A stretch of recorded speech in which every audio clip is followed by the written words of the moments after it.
Sunshine, goals, fun, a brilliant afternoon at Carrow Road. Norwich City 4-1 victors over Watford. We're here to reflect and bask in all of that wonderful euphoria. I'm your host, Connor Southwell, joined by Paddy Davitt, Seaman and Adam Harvey. And this is, of course, the PinkUn.com Norwich City podcast. Hopefully, lots of positivity on this one. Paddy, that was quite some day for Norwich City. Your first home championship win of the season, first Carrow Road win for Johannes, Hoff, Thorup, but the manner of it, the performances, some of the goals that they scored, it was not quite perfect, but definitely one that will provoke a lot of happiness amongst supporters tonight. And with good reason, because any time you beat any team in the Championship, at Watford, one of those serial kind of, I know they had a poor season last season by their standards, but one of those in the same bracket as Norwich, who've been in and around the top flight, have aspirations to get back there again. We were reflecting in the warm-ups, some of their players, Musa Sissoko and one or two others, the keeper, who unfortunately for them anyway, and he lasted 30 minutes, but even in that time he showed what an excellent keeper he is at this level. So a good barometer, and no doubt about it, the final margin of victory didn't flatter Norwich, could have been more. Yes, they had a few uncomfortable periods, and we'll get into that, and Johannes referenced that as well, the passivity, if I can say the word. Easy for you to say. Not really, but at 3-1 in that second half. So, as you say, not perfect, but almost night and day from me, you and Sam discussing post-Swansea 6 days ago, was it now? Which didn't feel anywhere near as positive and uplifting and optimistic. So, all in all, the sun was shining at Carrow Road. The fans went home very happy. They enjoyed their weekend, and more importantly, so will Johannes and his players, and they all collectively will now be counting the days down to Derby, because you come off the back of that performance, individually, collectively, you can't wait to go again in the Championship. And let's just hope it isn't, the cycle that was Coventry step forward, Swansea step back. We've now had another step forward today. They need to build on this at Derby, and if they do a lot of the good things they did today, then you would be confident they could go there and get a result. But yeah, no doubt about it, and we'll drill into it. But I wouldn't quite say it felt like a veil was being lifted, but just in terms of some of the personnel and where he utilised them, the changes he made personnel-wise in the back four, and how that impacted the building up from the back, it just felt a very pleasing on the eye lineup, and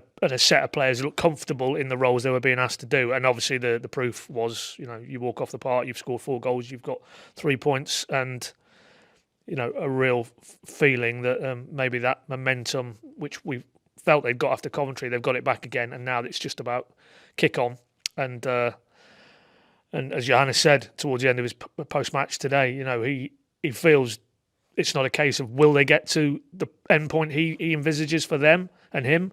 It's just how soon it will take. And today felt like a bit of an acceleration in terms of that progress and process, which we've heard a lot about. And that's the great imponderable. And we can all debate it, media, fans, even inside the club.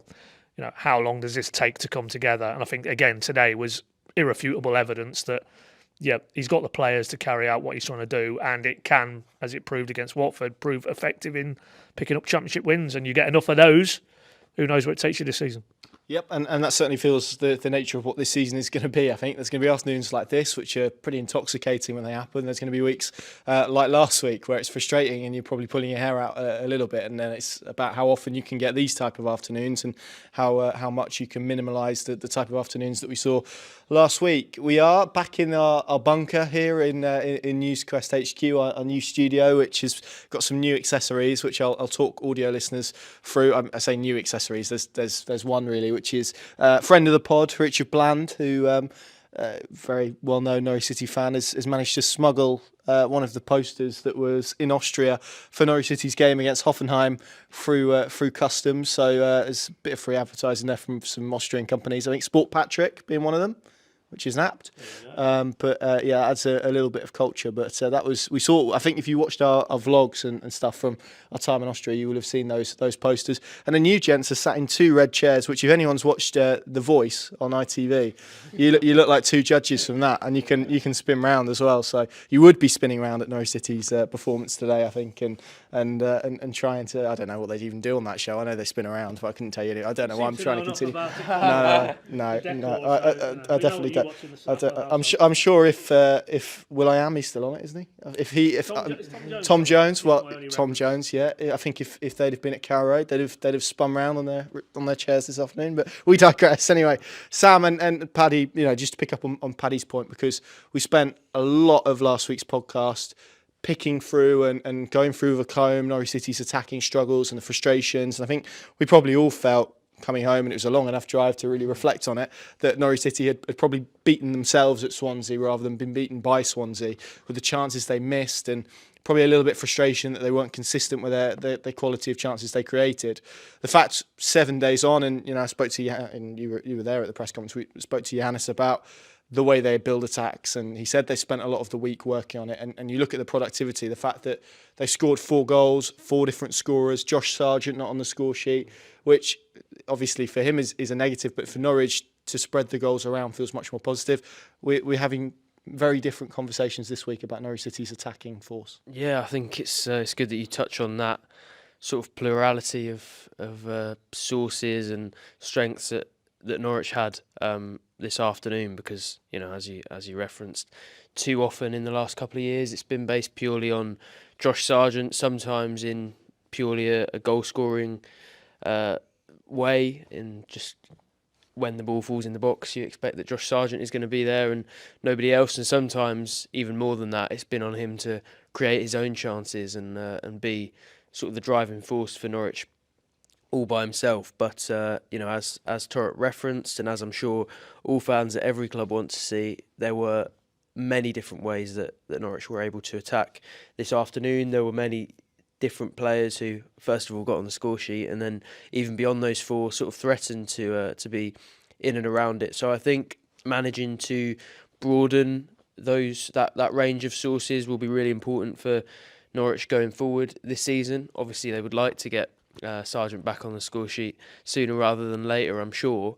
But when you look at a performance as complete, as encouraging as it was today, and you think that their top goal scorer, or maybe he's their second goal scorer now actually behind Borja Sainz, but definitely their best goal scorer wasn't even on the score sheet, that tells you that there's room for Norwich to improve even upon such a positive performance. So yeah, I think the signs are good from that wide range of players and sources, and I thought it was something that Norwich were crying out for in the first few games, that even though you could see that identity in the way that they scored all the goals, and you probably could see that from most of the goals today, you felt that when that doesn't work and when things aren't going perfectly for Norwich, as they weren't for a really long spell last week, that they needed some other way to make an impact on the game. And I thought they made their impact on the game in various different ways, but all of them probably under the sort of Thorup Hoffball banner. So pretty encouraging for Norwich in a number of ways, I thought. Yeah, I mean, Adam, I've got some of the numbers in front of me in terms of a Norwich City attacking perspective. And I mean, I think some of these really drill into probably the scale and level of improvement that we saw today in terms of that ability to convert what we saw in terms of spells of possession that we've seen perhaps throughout the first, how many games are we in now? 5 games. But maybe an inability to go and create chances. Today it was more joined up. I mean, 19 shots in total, 8 on target, 5 big chances, an expected goals rate of 2.7 basically. But you look at where Norwich are having those shots as well, 11 inside the penalty area, which is quite magnificent really, compared to certainly the levels that they were at last year and last week, and beyond. I think that probably sums it up, doesn't it? Just the whole thing felt more cohesive. And we'll get into why that was and the structure and the changes that Thorup made. But I think to see such drastic progress in a week, and we know because Johannes said it at the press conference that this is something that they've really been working on in the last 7 days. I think it's maybe evidence of the direction of travel that they seem to be heading in. It feels like they're heading in at the moment. Yeah, I think he sort of said it a few times that he wants to see similar chances being produced week in, week out, and I think we're starting to see that. Signs starting to take up certain positions, and Sargent and Cernach some nice touches as well today, and it's just trying to get him maybe a little bit more involved. But yeah, I think kind of the patterns of play, everything just feels a little bit more gelled. Particularly like the last goal is almost prime Hoffball really, just the way they sort of broke the whole Watford team with just multiple strings of passes, and a lovely ball through to Stacey to slide it across for Grzeny for his first goal. And I still think there's even more improvements potentially to be made in sort of that clinical edge. I mean, there was a few chances today, which I think on another day, I think there'll be disappointment maybe they didn't take. I mean, Sargent obviously denied by a really good stop. I mean, Sainz had a few other opportunities maybe where I think there was a little bit of frustration. He couldn't quite find the man or didn't get the chance away. And I think it's still, these obviously still quite young players. It's just continuing to coach them, develop them. And I think moving forwards, there's some really positive signs there. And it almost brings me excitement that, that was what they could produce today, and I still don't think they were even at at their best. And obviously had spells where they had to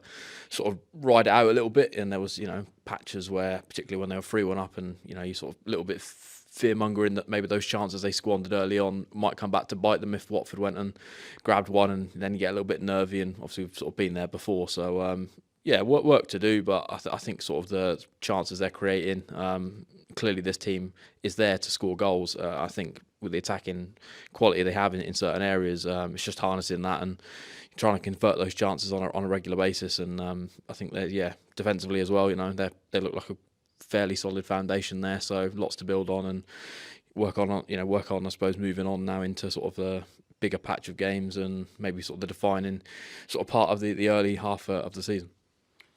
Yeah, and in essence, I think what you said there in terms of that ability to create chances and to do it consistently. Even then, and you referenced it, the chances that Norwich missed today, you get away with missing those chances if you can create them consistently. It's just pure mathematics, really. The more of those chances that you can create, the fewer you need to convert to win matches, by and large, providing you can defend in the right way, which is what they've done. And Paddy, if we hone into the structure of it and the changes that Johannes Thorup made in order for Norwich to progress in that way, because it was a different, you referenced it earlier on, a different back four structure primarily, which really enabled them to perhaps get more bodies forward, but equally free up players like Marcelino Nunez and Borja Sainz to get them into better positions to affect it today. Yeah, and this is where I think you come away from that game and nobody I've seen or heard or read or anything would be doubting Thorup at this early stage, but all the sort of positivity that accompanied his appointment from Denmark and about this is a highly rated coach and he's on the up and look what he's done in 18 months. Almost somebody who's really, really switched on and attuned to the tactical, almost in vogue elements that you see now across European football. Today, you could see that this is a very astute operator. That he decoded this game with his coaching staff pre-match, and I'm sure that the way it panned out was okay, allowing for those spells where they were, too passive, as he said, but essentially he set them up to go and produce that performance today. Yes, of course, your players have to go and then execute, which they did by and large, but that willingness to, purely if we focus in on the back four there, that, Stacey and Krasenny probably not offering him structurally what he's been looking for, and maybe Swansea was the tipping point for that. So those two come out. Kellen Fisher comes in a bit more of an inverted role, which for me was the transformational element, with Callum Doyle being given that attacking licence to push further forward and higher. And obviously the first goal comes from him picking up the ball pretty much in the middle third of the pitch. And obviously that was enabled because Cordoba comes in for his first league start, and there was maybe one aspect of his play which looked a little bit rusty, and that was in the build up to Watford's equaliser. But take that out, you saw again today, I think, why they've recruited him, why he fits the profile of defender, good in defending large spaces in one-to-one situations, because he's an athlete, he's got that power, that physicality, but also good on the ball, and we saw evidence of that. So that for me was the foundation, and then obviously further forward it gave them that platform. You saw what McLean's impact, Nunez's impact, Sainz in and out, but good when he was in his most positive phases of the game, and obviously at the top end, and it didn't come off for him today in terms of goals, but you look at Josh Sargent today comparative to Swansea, and in terms of how he had that support network around him, providing him plentiful amounts of chances, not feeding on scraps as he was at Swansea. And okay, he didn't convert today, and that will be a source of frustration for him on an individual level. But I'm sure he would go home tonight and think, yeah, well, if I play in this side and it's set up in this way, most weeks I'm going to get plenty of chances, and then it's up to him to take them. So, yeah, for me, it was a real feather in Thorup's cap today that he decided this game against that opponent, which he touched on, he thought Watford would afford him maybe the opportunity to try that and get players in sort of slightly different areas of the pitch. But the fact that he decided we were going to go this route, and I don't think this is the last time now, clearly, that we will see a Fisher, Duffy, Cordoba and then Doyle back four. I think they've probably got it nailed down now for the foreseeable, because it was so effective today and so much more cohesive than it has been with, and it's no disrespect to those players, but Stacey and Crescenti, in terms of profile of fullback, I don't think you get that type of performance today with those two in. And of course, they came on, and as you would want from good professionals, combined and were involved in that fourth goal, but it just looked a better fit today for what we know Thorup wants to do and how he wants to progress the ball and build the play, in terms of how he manoeuvres his fullbacks particularly. That, I think, looked like the blueprint for me moving forward. Yeah, those were the two that I was going to highlight, really. Fisher, I think, in that inverted role, which not just Doyle but others as well allowed them to get a bit further up the pitch. And I think equally, you referenced Jack Stacey there. It's that astuteness to know when to drop those type of players on when the spaces had opened up, when they were playing largely in transition, and you see to great effect, really. And even Hernandez, for the small sample that he was on, had an impact. But Cordoba as well, and Paddy referenced him there, Sam. But not only is it that ability to defend large spaces, but what that does is means that Norwich can push their line higher and be more aggressive with that and basically squeeze opponents, as they did, I felt, for the first 25, 30 minutes, where, Thorup, and I would agree with his assessment, said it was probably the best that Norwich have played under him as a spell, that little one. And that largely came from these changes that we spoke about, that ability or option to invert the two fullbacks alongside Kenny McLean to create that free that we saw in the build-up stage, but equally then that risk that they could take, knowing that Cordoba can then recover those big spaces, as we saw on, I think, multiple occasions this afternoon. Yeah, I thought the numerical advantage Norwich had in the midfield was always going to play a big part, with Watford going with that 3-4-3 and the two main central midfielders. I thought if Norwich could press high enough and could get enough players in the Watford half competing with those midfielders, then that could be a real significant advantage for them. It was something Thorup talked about in his pre-match press conference, was the fact that if they did things quick enough and if they did things how they wanted to do them, that they would be able to negate the physical advantage that Watford had from some of those players in those areas. And I thought you could tell there that really Thorup had mastered the better game plan, really. Numerically, positionally, they had players in the better positions and more front-footed to go and both press Watford, and then when they had the ball, go and take advantage of that, because you combine the inverted fullbacks with a midfield three, and you've got there 5 different options compared to 2 in the Watford midfield, 4, even if those 2 sort of very inside wingers that they use drop back a little bit. So at all times, Norwich had a numerical advantage in central areas. We know how important it is to control that area if you want to control the game, which Thorup has stated the whole time is his ambition and his objective from his tactics.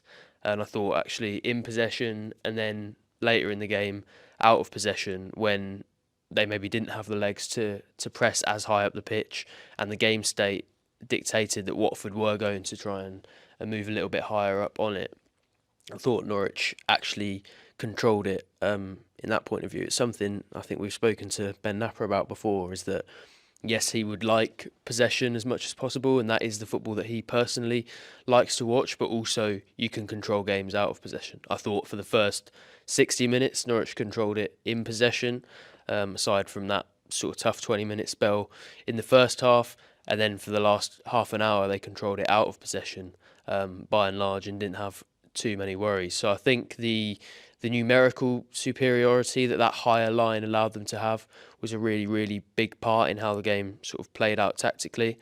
And in that sense, I think, you have to give plaudits to Thorup, because you can have your broader principles, you can have the tactical objective that you're aiming to get to, but every game you need to make slight tweaks to enable your players to do that. And I thought the changes that he made in that sense actually were perfect for this one. Agreed, Adam. Just on Kellen Fisher, to go back to him, we've spoken about him in possession, but I thought out of possession as well. And I think it was epitomised. There was a moment later on in terms of his appearance where there was a cross-field ball and he just completely misjudged it. But then that willingness to get back, and he won the tackle. I think it was superb, and I think sort of summarised his work ethic off the ball today, particularly against someone in Ken Sema who is physically bigger, is quite imposing, and someone that I think is probably quite difficult to defend against. And constantly, I think with Fisher, you have to remember 15, 16 months ago, he was a non-league footballer. He had a good first year in the sense that he was bought as a development signing, but has never played development football. Was part of David Wagner's first team plans, obviously because of the role that Jack Stacey had. Didn't get too much football. The starts he did made, he came off at half time. So even though it was a good year in a sense, it was a difficult one for him with some sort of harsh lessons in there. But how much he has grown in 15 months to now be in this position where we're talking about him probably going to have a run consistently as Norwich City's first choice right back. It's remarkable. England's youth international. I mean, it's been an incredible year for him really. Even if actually you look at the minutes that he's had on the pitch and it hasn't been that great in terms of number.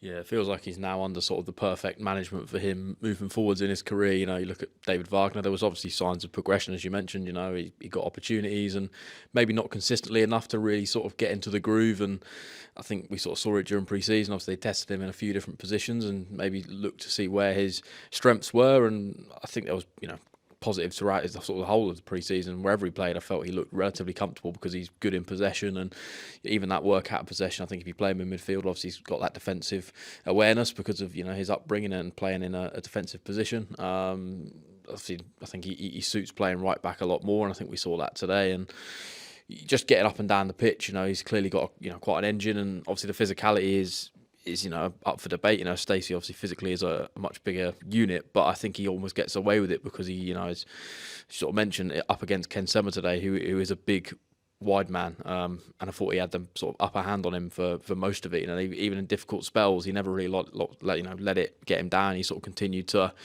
sort of full thrust tackles, winning the ball, and I think for me it's now just about keeping this consistency moving forward in games. It's what he can't afford to do is have a drop off in the next couple of games, and then maybe the fans starting to debate whether Stacey should come back in. But I think under Thorup, even if he does make mistakes, he won't get punished for it. He'll be allowed to continue to develop, and I think he could become a pretty key pillar now in this side, and certainly the way they're trying to play and in possession. I think he's so comfortable on the ball that he's almost the perfect right back for this system. Yeah, what I really like, particularly about right back, but the team more generally, is kind of, it goes back to what Paddy said earlier. They've got different options now, almost dependent on opposition. If you've got one that does require that width on the right and that sort of road runner that Jack Stacey is, he's quite vertical and not in the way that he runs. It's pretty straight, but effective at points. Then there's the option to do that. And in games where you perhaps want more control and there probably technically needs to be a little bit of a shift, then Kellen Fisher can do that. And I think more broadly as well, the different structures that Norwich have created in the opening game so far. We spoke about a back three that they've created, a 2-3 at points. They've done various interesting different things with fullbacks, and depending on opposition, they've gone to a back three at Swansea, which had a positive effect. So we're seeing probably a pragmatism, but also a versatility in this group that maybe certainly I didn't foresee at the start of the season and throughout pre-season. So I think that's a positive as well. But Paddy, even within today, where there's so much positivity and we're raving about a lot of individuals and probably the collective as well. Just two spells I felt within the game where Norwich probably their levels just dropped a little bit. There was one in the first half which probably coincided with Watford's equaliser, and then there was a spell in the second half at 3-1 actually, which in a sense I think was probably even more frustrating because they got the third goal. They come out of the blocks and they scored just before half time. They came out. There was that willingness to go and attack and go and get the third goal. They did, and then there was this weird sort of 15-minute spell where they were passive and almost seemed to serve Watford up too much territory and too much of the ball as well, and probably made that a nervier affair than it needed to be until obviously Ben Kruzene nets the fourth. So, you spoke to Thorup post-game. What were his reflections on those spells? Because it's probably nice to be sat here with a 4-1 victory saying there's still elements of improvement, but it shows probably the signs and the steps that they need to take in the future to perhaps make this performance something that's perhaps a little bit more consistent. Well, it was very interesting. It was exactly that. I said to him to follow on from his opening remarks, which were yep, very happy with a lot of that, but there were these areas where too passive, as he said, and so I put those two segments in the game, and he actually downplayed the sort of equaliser to the half-time period. He felt maybe for 5 minutes or so they were a little bit reeling from that, but he felt that they'd worked their way back into it. But he definitely was in agreement that the 3-1 spell isn't what he wants to see, isn't what he's demanded, certainly wasn't by instruction. That wasn't him and his coaching staff asking Norwich to retreat to the edge of Angus Gunn's box. It was simply human nature, I think, and it's that protection mode, isn't it? You see it up and down the game when teams go in front, and particularly as you get ever closer towards the final whistle in games.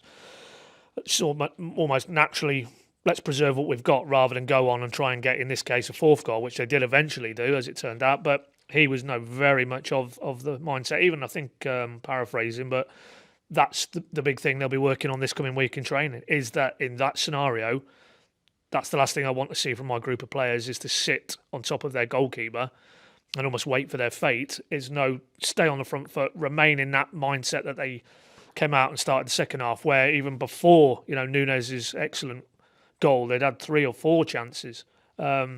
Really put Watford back, and for me that was the defining phase of the game ultimately, because they were so proactive and so aggressive, and as Swansea were to them, really. If you go back a week, in the first 15-20 minutes, it was a role reversal. And again, in terms of this learning process, it feels that yes, you can go away and be happy with a 4-1 win and all that entails, but there's no doubt, this is a coach who looks under the bonnet of results and how many goals they've scored, and he wasn't happy with that spell. And more to the point, his players will be left in no doubt that in those periods, even if it's slightly against your natural instinct to protect, he wants them on the front foot and almost going for a fourth.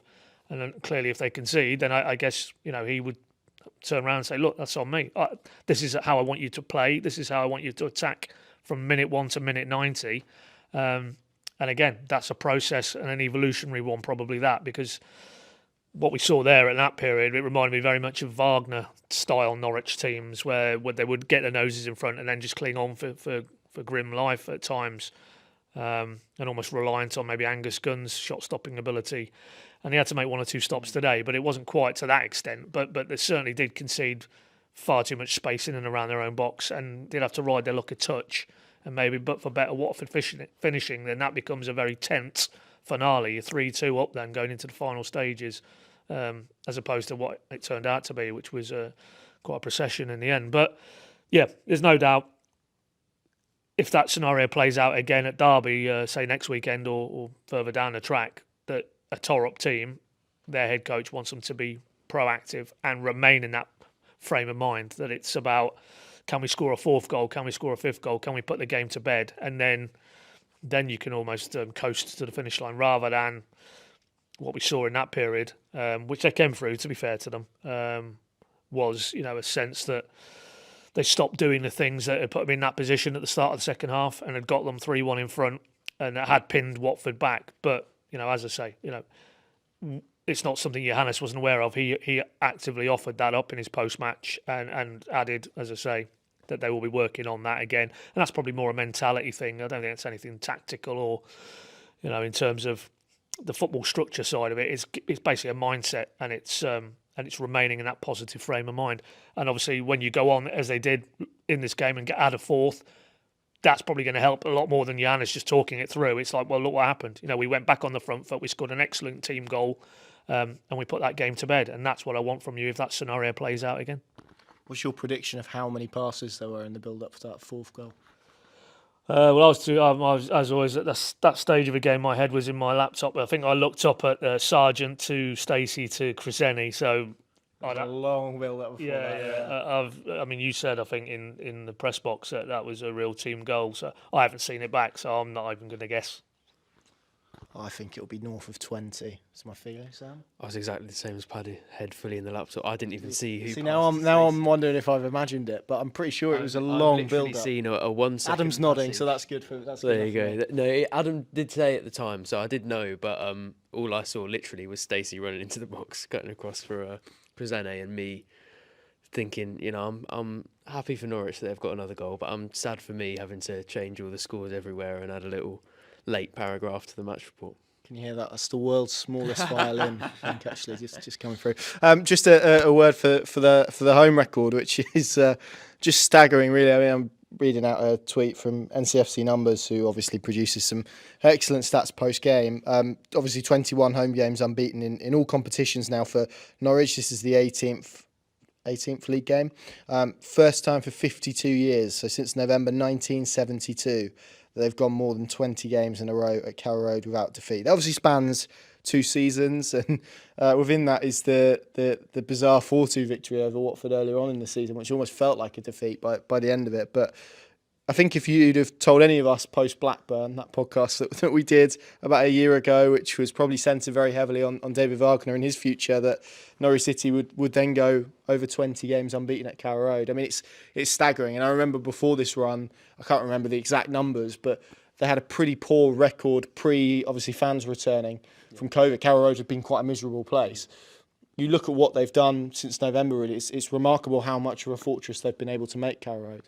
Yeah, I think you could see the impact that it has from maybe the feeling that there was about going back to Carrow Road after that Swansea game. I wrote a piece about it actually in the week about the fact that after you go and lose 1-0, you don't play really at your best. Your fans are probably feeling a bit fed up after a really, really long journey and nowhere near the levels of performance that they want to see. To have the comfort of somewhere where you haven't lost a game for 20 games to help you through a fixture that probably Norwich, in terms of the mood, really needed to do quite well in, because as much as it has been ups and downs so far, we haven't seen 2 losses in a row. We haven't seen sort of an extended period of poor form, and I'm sure, although that may come at some point, they'll want to delay that for as long as possible. And I think when you feel that returning to Carrow Road is such a major positive in trying to do that, that tells you everything you need to know about the sort of psychological impact that it will have, and everything that fans feel about how positive they are going to Carrow Road, how excited they are and how much they enjoy home games. You can be sure that's what those players are feeling as well, and that they will get a minor boost. And even if it's all, an illusion and it's all pretend, which I'm not sure it actually is, but even if we say it is, then if those players get some sort of psychological boost, then it plays a role, and it certainly is something that you want to have. And if we talk about diversity of attacking players and sources for goals, you look at some of the help that Norwich are going to need to get this project to where they want it to be. Having Carrow Road as a sort of fortress, as one of the fans I spoke to post-match labelled it, is a major positive for that, and it certainly gives Norwich something to look forward to and to comfort them when they're going into quite an important game, as they were today. So yeah, really encouraging to see, especially as you say, after such a long period where it felt like those home fans haven't actually had much to cling on to. So on a human level, I'm happy for those fans, and I think after a good few years having still hung on to their season tickets and kept coming, they probably deserve that. And also from a footballing point of view, I think it's a positive for Norwich that they have that to boost them a little bit when they go into some of these big games. Absolutely. I think that'll do us for part 1. I feel part 2 is going to be pretty much dominated by Spaniards. We'll see you again in a second. Welcome back to the PinkUn.com Norwich City podcast. Thank you for watching, stroke listening. If you're listening, you can watch. If you're watching, you can listen. There you go. That's our plug done for the week. We've got plenty still to get through. It's been quite a busy week, but before we get into that, Adam, I think it's good to have a little bit of a chat about Borja Sainz. It's probably better to have this conversation after he scored in a game that is quite influential. But what have you made to his start of the season? Because I think most people have probably felt in parts quite frustrated, and for me, I feel that that's a positive frustration, because I think it's a recognition that you've got a brilliant talent there who's clearly very capable, clearly very technically proficient, clearly someone who can produce moments within games that's capable of winning them. But the flip side of that, and maybe this is just where he's at as a footballer in his stage of his development, is maybe an inconsistency, and that ability at times It feels like he wants to take on everyone twice before scoring a goal, and there's not that sort of a recognition to get the ball up and play, or there's not the quality in front of goal or in the moments that matter. So there's been a little bit, not huge amounts. I haven't seen huge. I don't want to make it any bigger than it is, but I think there has been a little bit of, again, maybe even criticism's a bit strong, but I think there maybe has been a little bit of frustration about him and his performances. So what have you made of him so far and the season he's had? And it's probably encapsulated that inconsistency by the last 2 games. Yeah, a bit of a mixed bag. I think as you sort of saw today with the way he took the goal, there's clearly a confidence within the lad, and me and Sam actually spoke a little bit about it on the preview show the other day about him maybe trying to step up now to the mark that Gabby Sauer and Jonathan Rowe have left in terms of goals. And his numbers last year, I think it was 6 goals in the Championship. I mean, he's already got 3 this year, so it feels like he's building in the right direction. But it's now about, as you mentioned, consistency is key.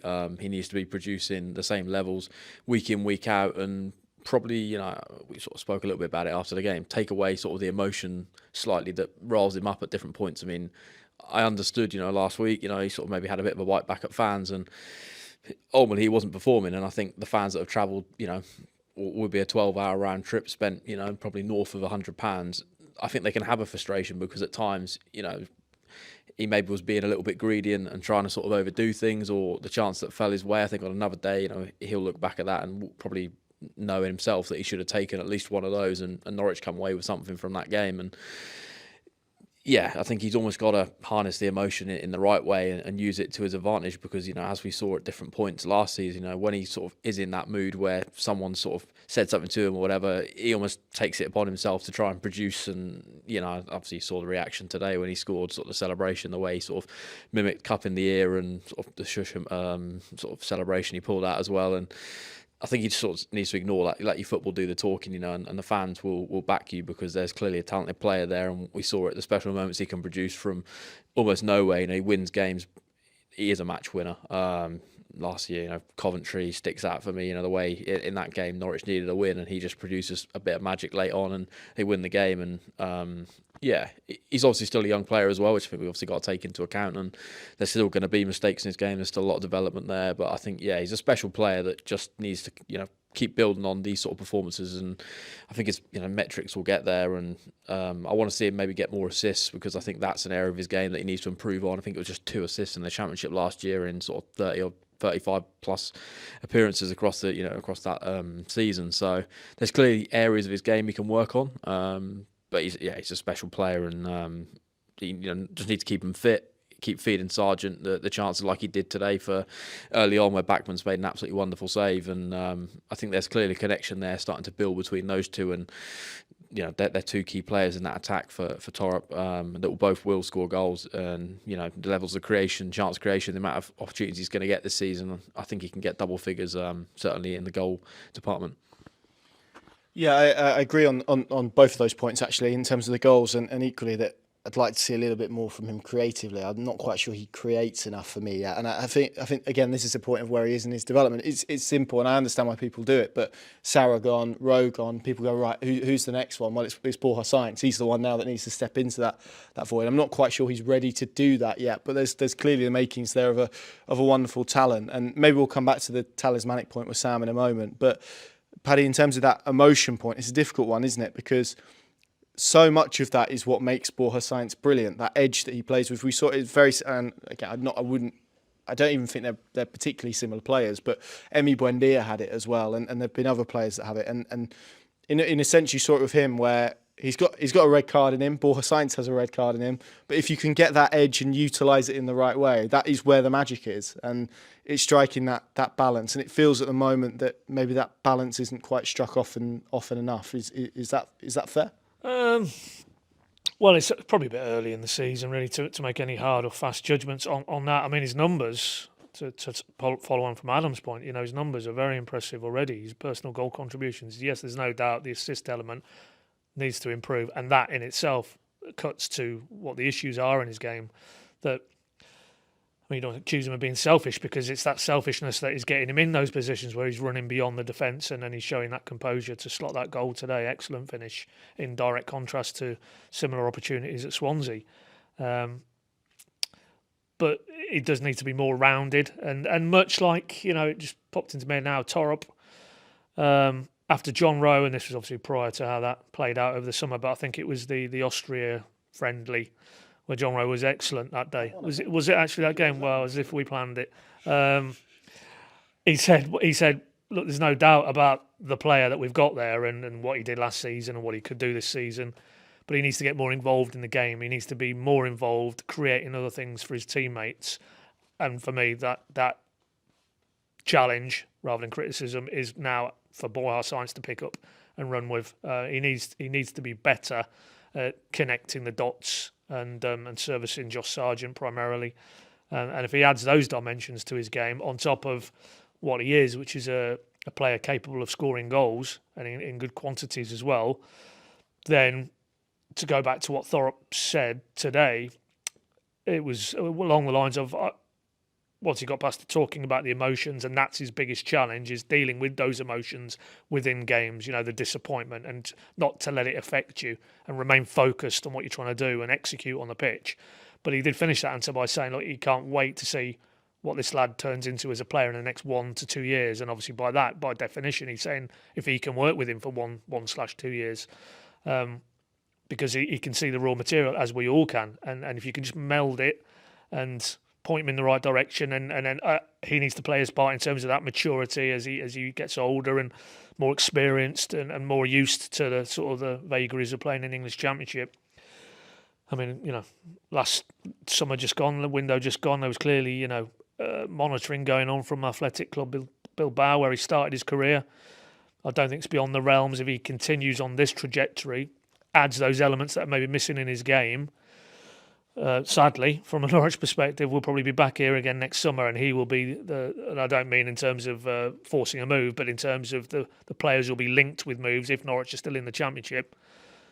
Borja Sainz will be top of that list if he's had the season we all think he's capable of, and needs to have now, because he, maybe there was a bit of allowance, a bit of slack given to him for his first season in England, but that's behind him now, and that's probably at the root of, if there was a bit of frustration from elements of the fan base at Swansea, it's because they know that is a player who can drive us forward because he's that good, and he potentially could be a Premier League grade player, and that's certainly Torup's opinion. So yeah, it's just you just hope that the lad, because none of us really have spoken to him at all, I don't think, because his English, by all accounts, isn't of a level where they've pushed him in front of us media type. So nobody really knows. I mean, you get a sense of his character and the type of person he is, but nobody really knows. But you just hope he is the sort of young, very talented footballer who's willing to take that information and take on board, people trying to point him in the right direction, because there's no doubt if he does and he's receptive to that advice,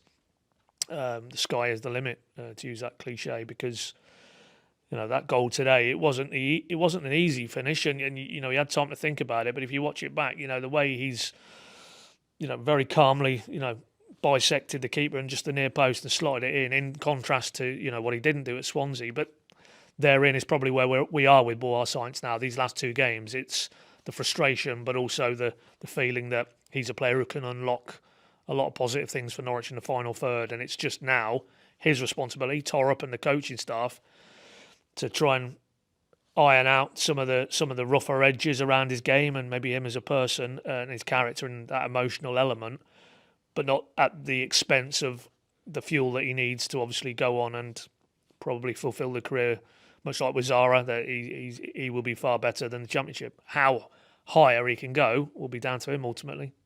Yeah, and this is sort of the point of the conversation, really, because I'll start where I finish, or I'll finish where I started, really, which is this is a compliment ultimately. The fact that people are looking at him and wanting more and feeling there's more to come is because they see the talent and they see the goals that he scored and the moments that he produces. But and equally is probably reflective of the key players that Norwich City have lost Sam as well. And again, I think from what Paddy said there, from what Thorup said, that recognition that he's still only 23, there's still so much development that is to come from him, that maybe he's not quite ready for the Sarah, maybe even the row role, because different players reach different stages at different points. But in terms of raw materials, it's there. And this is where, like the celebration today, for example, I just feel like, I hope he's not taken almost it in the wrong way, because it is a compliment about his ability. I think the reason ultimately why people are some people, few people, however many people you want to put you want to put on it, but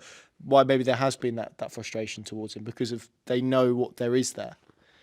Yeah, I don't think you get the same sort of reaction that he has at times in a negative sense without people recognising the ability that he does have. And I think it's also important not to maybe over-egg the sense of how much criticism he's had, because I still feel if there has been much, especially from fans, it's been very minor and it's been mainly analytical rather than sort of abusive. But yeah, I think when you get that sort of frustration, it's a recognition that people know how good you are. If people don't think you are, then you almost end up being a bit of a sort of figure of fun, and people are more willing to laugh at you than they are to get irritated by the mistakes that you make. So yeah, I think he does have to, well, in a sense, maybe he has to take it as a compliment, but also you get the sense that he's somebody who's motivated by wanting to prove people wrong and by having a bit of that edge that you spoke about. I don't think it's necessarily a coincidence that he feels maybe a little bit irritated by some of the feedback he got around the Swansea game, and then in the next game goes and scores a pretty good goal, finishes in a completely opposite way to how he did when he was in on goal a couple of times in South Wales. So maybe he needs that a little bit to give him something to motivate himself with a little bit. I mean, you could argue that probably isn't the best situation, because you want somebody who is able to perform when everything around them is good and doesn't necessarily need that tension or that friction to be at his best. But I think it's a lot for him about finding that balance between, and this isn't anything new, this isn't something that we haven't talked about loads of times, but it's about finding that balance of making the most of that edge he's got, and also making sure he keeps a cool head and doesn't get too carried away with it. But I also think it's about some of the new things he's having to learn under Thorup as well, because you speak to people sort of behind the scenes and they reference the fact that he is a very good instinctive player who wants to do what his brain does sort of immediately, and he doesn't necessarily want to have to think about football too much. But Thorup is a coach who, with the tactical detail that he wants to use in his teams, demands that a little bit. So I think there's also that to get used to, and the fact that he's still probably tuning up a little bit in terms of Thorup's tactical requirements, and he's already got 3 goals on the board, and people still feel that there's more to come from him. There are a lot of positives there, and there is a lot of potential still to be realised. So I think he's in a fairly decent position. Could be better, but equally, as we were speaking about earlier with Josh Sargent and the fact that he didn't even get on the score sheet today, and why that might be a positive for Norwich. It feels similar to me with Sainz and the fact that he is already a pretty good Championship winger, and there still feels like there could be a long way to go for him. Yeah, agreed, and hopefully, much like the team, that continues to come in the weeks ahead.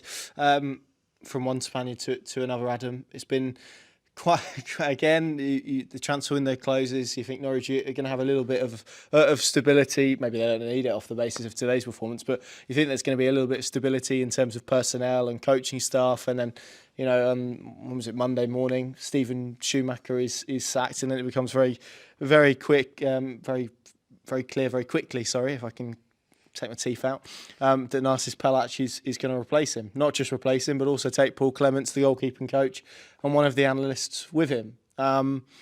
First and foremost, before maybe we get into where Norwich go next, etc. But, we went and spoke to Narcis last September, so about a year ago. And I remember I asking him the question about, his ambition and his want to be a head coach. He was obviously pretty clear, and he's had opportunities, I think, even whilst at Norwich to go and do that. It is for him a brilliant opportunity, but it's not one that I feel particularly surprised about. Maybe the level is a surprise and the club is a surprise, but the fact that he's left Norwich to go and become a head coach, that doesn't necessarily feel like a surprise.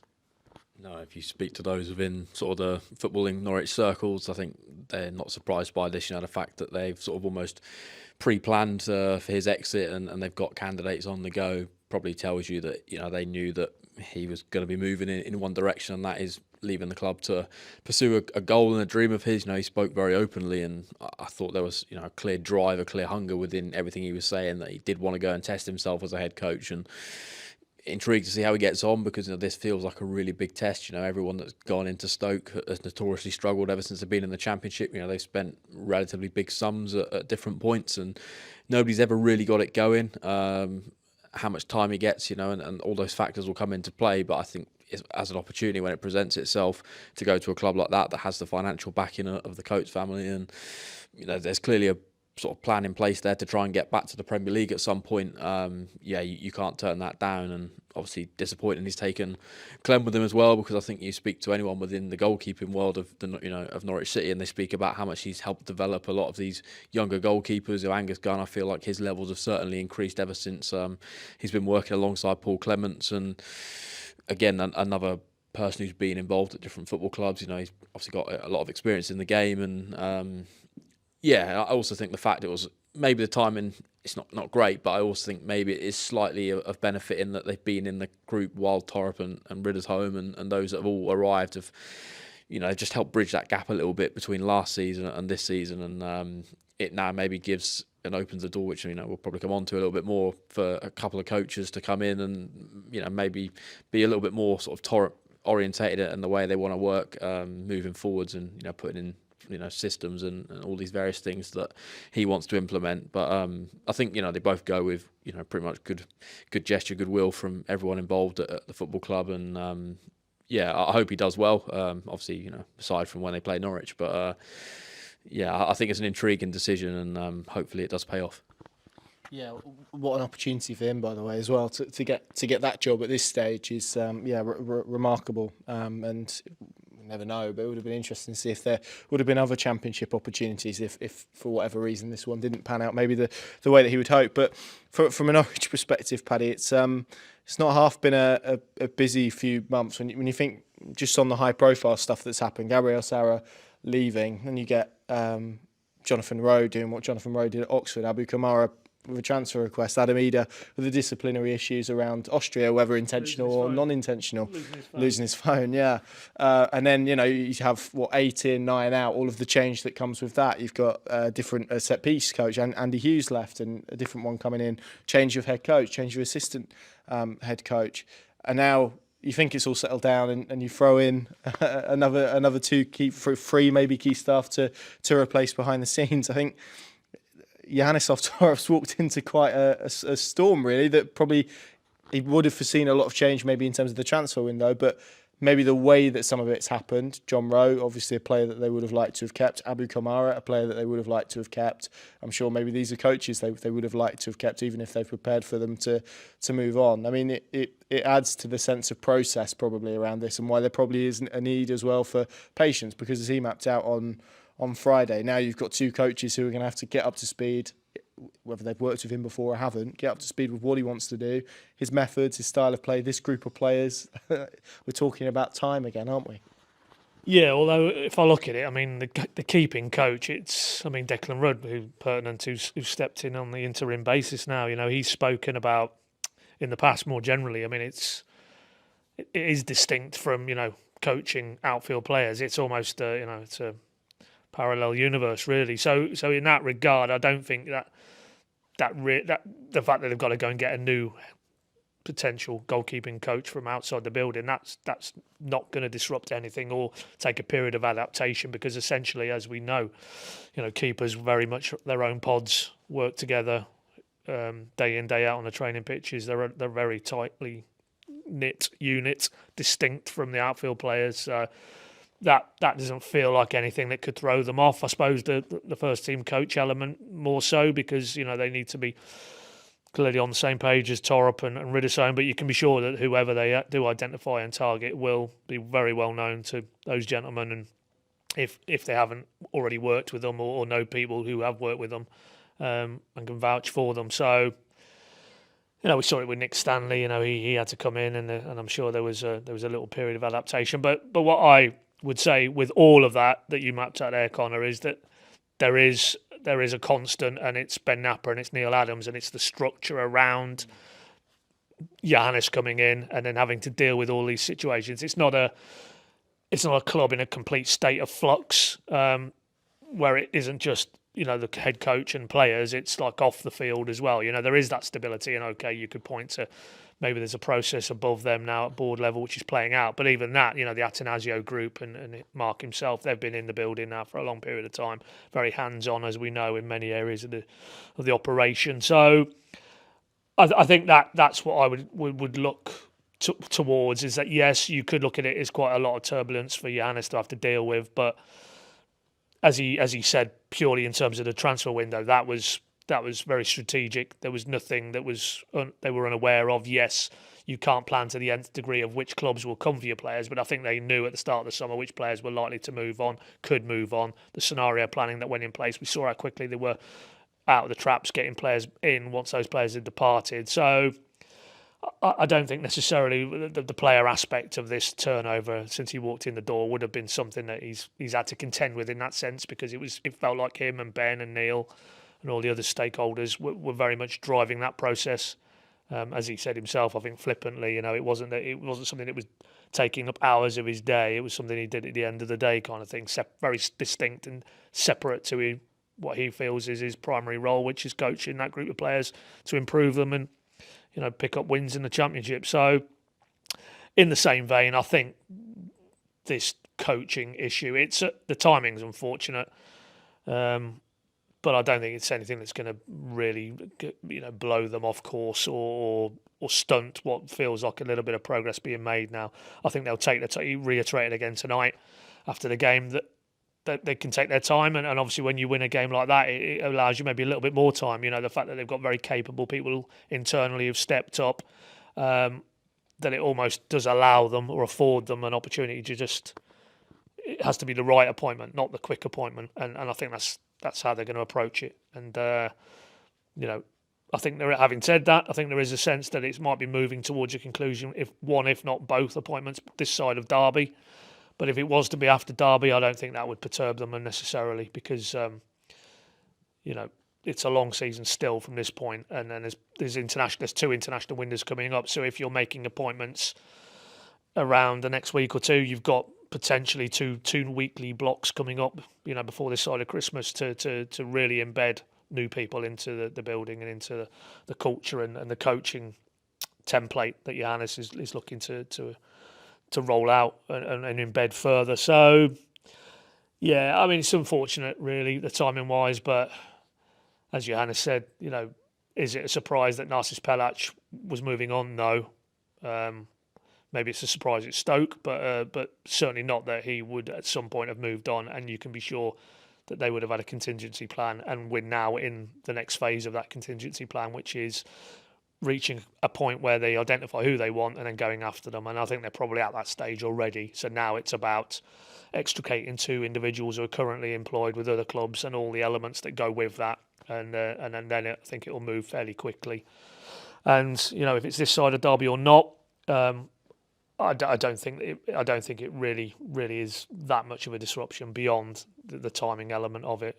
The fact that it was the start of a building week into Watford, but if it was a distraction, we didn't see much evidence of it at Carrow Road today. So if anything, maybe it worked the other way. So maybe a hat tip to Declan Rudd and Joe Schulberg.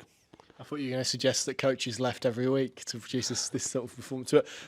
But I think it's funny, isn't it, when you think David Wagner and Christoph Bühler were dismissed and obviously paid off and no longer employed. Then the coaching staff beneath them, Andy Hughes, Narcis Pelach, Paul Clements, they've got compensation for to go elsewhere. But I think that and that probably really is the Stuart Webberization really of that first team staff, certainly in terms of the technical stuff. John Iger has obviously departed, and that was the point I was going to make probably more widely, which is you look at the change that's obviously still ongoing at sort of ownership level, but from down in the past sort of 12 months or so, new sporting director, new head coach, new assistant head coach, new first team coach, new set piece coach, some changes in the recruitment department. They're going to have a new head of analysis pretty soon.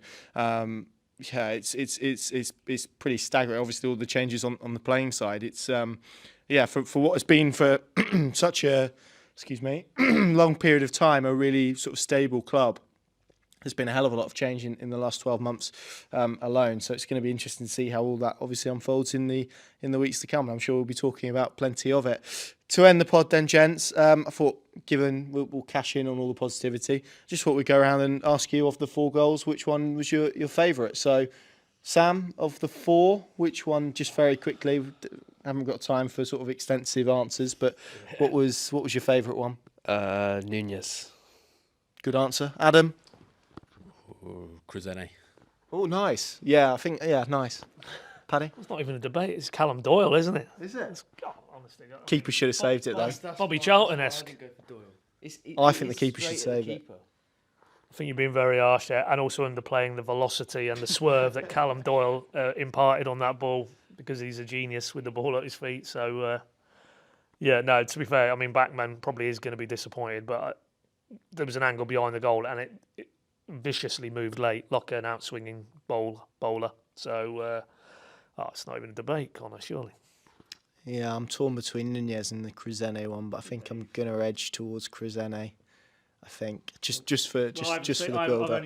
You're telling me 20 this is going to end up being a really anti-climax, I think. So I might edge towards Nunez. Not to go, just a very interesting thing to end with that's just entered my head actually, and not to go all Roy Keane, but I think if I was post game, where the mix zone is situated, you're very close to the away dressing room, and there were reports emanating from that away dressing room that they were waiting for a rather large delivery of, we can say the brand, Domino's Pizza, after a 4-1 defeat. I'm not sure how I feel about that. Not sure how I feel about that.